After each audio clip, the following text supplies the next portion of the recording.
Pozdrav svim ljubiteljima šaha, pred nama je zanimljiva partija koju su na Rapid turniru u Hansi-Mansijsku u Rusiji 2005. godine odigrali bivši svetski šampion Magnus Carlsen i ruski velemajstor Vladimir Malahov. Magnus otvara partiju potezom D4, Malahov odgovara sa D5. Nakon početnih poteza na tabli imamo slovensku odbranu. Magnus razvija skakača na C3, Malahov na F6, nakon što Magnus završi razvoj svoje konjice koja je usmjerena ka centru, Malahov vuče potez A6 i partija se prebacuje na slovensku odbranu varijantu kameleona.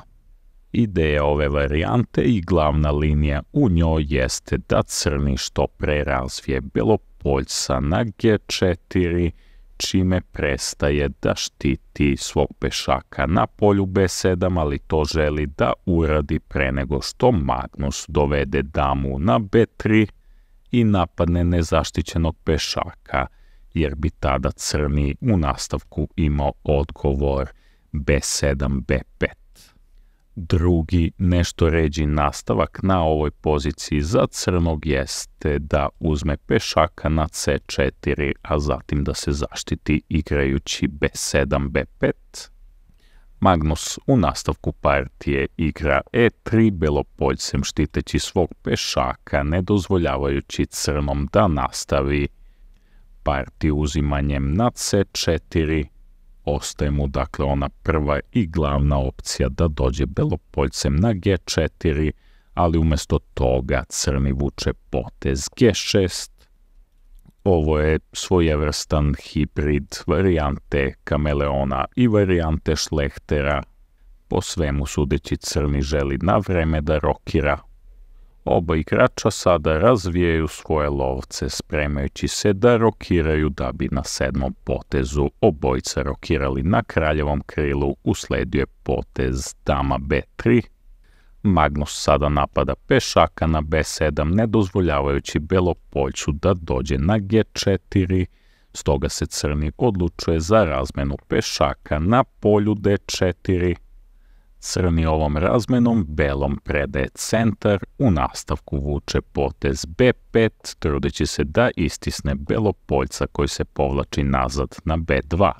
Malahov sada razvija skakača BD7, spremajući se za napredovanje pešaka na C5, a Magnus koristeći se pešačkom većinom na centru napreduje pešakom na E4, osvajajući prostor i spremajući se za napredovanje na E5. Ovdje valja primetiti da posle ovog poteza crni ne može da izvrši tipičan proboj potezom C5, jer Magnus ima odgovor E5 sa napadom na skakača, gde bi došlo do sklanjanja skakača na G4, a zatim bi Magnus nastavio pešakom na E7, i odmah već na početku partije bi ovim ostvario značajnu prednost. Zbog ovoga sada crni ne kreće u proboj idući na C5, umjesto toga igra skakač B6 kako bi na Magnusov potez E5 svog skakača postavio na D5, blokirajući dalje napredovanje D pešaka. Magnus sada razvija crnopoljca na F4 i završava razvoj svojih lakih figura povezujući topove. Zbog pasivnog razvoja svog protivnika Magnus je već na početku partije u prednosti.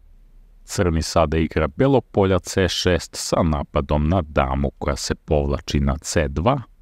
Malahov sada postavlja belopoljca na C4 nudeći razmenu lakih figura. Magnus igra top FD1 sa neprijatnim rengenom na damu. Crni to radi isto postavljajući topa na C8. Magnus svog drugog topa postavlja na C1 i na posljedku dolazi do razmene belopoljaca na polju E2 da bi potezom dama D7 i crni završio razvoj figura i povezao svoje topove. Magnus sada vuče potez H3 kojim sprečava upad protivničkih figura na G4. Crni nastavlja sa dama B7. Potpuno pasivna igra crnog sa jako nesrećnim položajem njegovih figura. Zato Magnus odmah koristi priliku, igra lovac G5. Ukoliko bi ovdje došlo do aktivne igre crnog, proboj potezom C5 opet ne pomaže, jer nakon što dođe do razmene pešaka, Magnus bi uzvratno potezom lovac E3 napao topa koji bi se povukao nazad na C8, a zatim bi došlo do razmene lakih figura na polju B6. To bi omogućilo Magnusu da napreduje na E5, osvoji dodatan prostor na tabli, a na povlačenje skakača na kraj table bi pozicionirao svog skakača na centralnom polju D5. Beli sada drži centar pod okupacijom uz ogromnu stratešku prednost. Umjesto ovoga crni sada igra jako pasivno, vuče potez top F E8, dodatno štiteći svog pešaka, a Magnus napreduje na E5 sa napadom na skakača, pritom osvajajući dodatan prostor.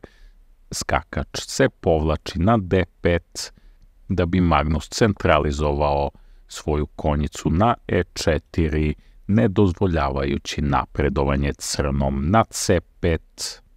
I ovim potezom je došlo do toga da figure crnog igrača postaju izuzetno pasivne. Potezom skakač D7 crni se grčevito bori da ostvari proboj igrajući C5, međutim Magnus vuče potez D2, pokrećući napad na kraljevom krilu, planirajući da dođe do razmene belopoljaca, a zatim i do napredovanja H pešaka kako bi se otvorila linija. Nesrećni položaj dame ne dozvoljava joj da se priključi odbrani svog kralja. Crni pokušava da poboljša njenu poziciju igrajući B8, ali već je kasno. Magnus igra H6, nudi razmenu crnopoljaca, Malahov uklanja lovca od te razmene i Magnus sada kreće napred H pešakom sa ciljem da otvori H liniju. Tipičan napad za sicilijansku odbranu, varijanta zmaja. Malahov se štiti igrajući skakač F8. Magnus uskače na C5 sa napadom na A pešaka koga crni brani dovodeći damu na A7. Usledilo je napredovanje na H5 da bi Malahov postavio skakača na C7, ne dozvoljavajući svom protivniku upad na E6. Zatim dolazi do razmene pešaka na polju G6, otvara se H linija, Magnus dodatno lovcem uzima na F8, odstranjujući figuru koja dodatno kontroliše polje E6.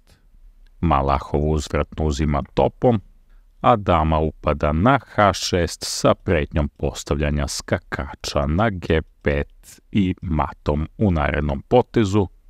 Na lovac G7 Magnus povlači damu nazad na H4, usledio potez F6 koji oslobađa prostor crnom kralju za bekstvo sa jedne strane, a sa druge strane stavlja pod kontrolu polje G5, ne dozvoljavajući skakaču da upadne. Magnus nastavlja partiju sa dama H4, Malahov štiti svog napadnutog pešaka igrajući kralj H7, ali je usledio hladan tuš. Magnus igra skakač H4 i biva jasno da je crnom sada nemoguće da zaštiti kraljevo krilo. Nemajući kud, Malahov gura pešaka na G5, dodatno slabeći bela polja na krilu, nakon čega sledi dama H5 šah. Kralj se povlači na G8. Magnus sada premotava skakača na F5 i preti da u narednim potezima dođe damom na G6, a zatim da uzme na G7 i da matira svog protivnika. Malahov pokušava da se odbrani ubacujući skakača u odbranu, ali Magnus nastavlja svoju zamisao dovodeći damu na G6, jer crni nema dovoljno resursa da se odbrani. Nakon poteza skakač E6 je jasno da je pozicija crnog neodbranjiva. Pored ovoga, dodatan resurs koji Magnus ima jeste da svom napadu priključi topa, podigavši ga na 3. red i postavivši ga da deluje po otvorenoj H-liniji. Malahov, videvši u kakvom se nesrećnom položaju nalazi, odlučuje da se preda na 34. potezu. To bi bilo sve što smo pripremili u ovom videu. Pozdrav i sve najbolje!